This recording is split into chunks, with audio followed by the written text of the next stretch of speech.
কি পরিমাণ টাকা থাকলে কিংবা ডলার থাকলে আপনার কোরবানি ওয়াজিব? চলুন একটা শর্ট আলোচনা থেকে শুনে আসি। ভিডিওটি শেষ পর্যন্ত দেখবেন, তাহলে বুঝতে পারবেন। চলেন ভিডিওটা দেখি এবং কথাগুলো শুনি। কি পরিমাণ ডলার থাকলে আর বাংলা টাকায় কি পরিমাণ অর্থ থাকলে তার উপরে কোরবানি আবশ্যক?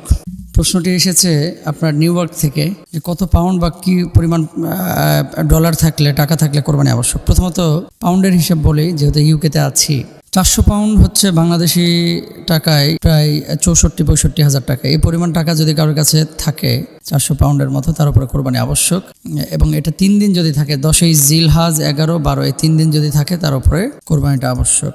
এখন যদি আপনি ডলারে হিসাব করেন, তো এই তো বুঝে গেলেন যে 64,000 টাকা যদি ডলারে কনভার্ট করেন তাহলে কত ডলার হয়? আপনার আরেকটু বেশি হবে আর কি, $500 কাছাকাছি। $500 মতো যদি থাকে আপনার কাছে, তাহলে আপনার উপরে কোরবানি আবশ্যক হয়ে যাবে ইনশাআল্লাহ তাআলা।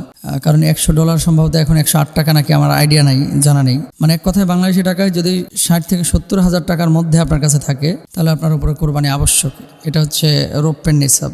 আর এটাই আসলে অধিকাংশ ইসলামিক স্কলাররা রায় দিয়েছেন। তবে কেউ কেউ 7.5 ভরি স্বর্ণের কথা বলেছেন। এদিকে এখন আমরা আলোচনা করব না, এই কারণে যে স্বর্ণের সাথে রৌপ্যের এখন অনেক তারতম্য। এই জন্য স্ট্যান্ডার্ড আমরা রৌপ্যটাকেই ধরি ইনশাআল্লাহ। যদি কেউ কোরবানি সামর্থ্য থাকা সত্ত্বেও না দেয়, তাহলে তার পরিণতি কী হবে? কিয়ামতের ময়দানে তার পরিণত হবে কোরবানি বর্জিত ব্যক্তির মতো, যে কোরবানি দেয় নাই। নবীজি সাল্লাল্লাহু আলাইহি ওয়াসাল্লাম হাদিসের মধ্যে বলছেন, মান দহা সাআতান ওয়া লাম ইদহি ফালা ইয়াকরাবান্না মুসাল্লানা। কারো সামর্থ্য আছে কোরবানি দেওয়ার, কিন্তু কোরবানি দিল না, সে যেন ঈদগাহে না আসে। বুঝাতে পেরেছি? তাহলে যাদের সামর্থ্য আছে, অনেক পরিবারের স্বামীর উপরে কোরবানি ওয়াজিব।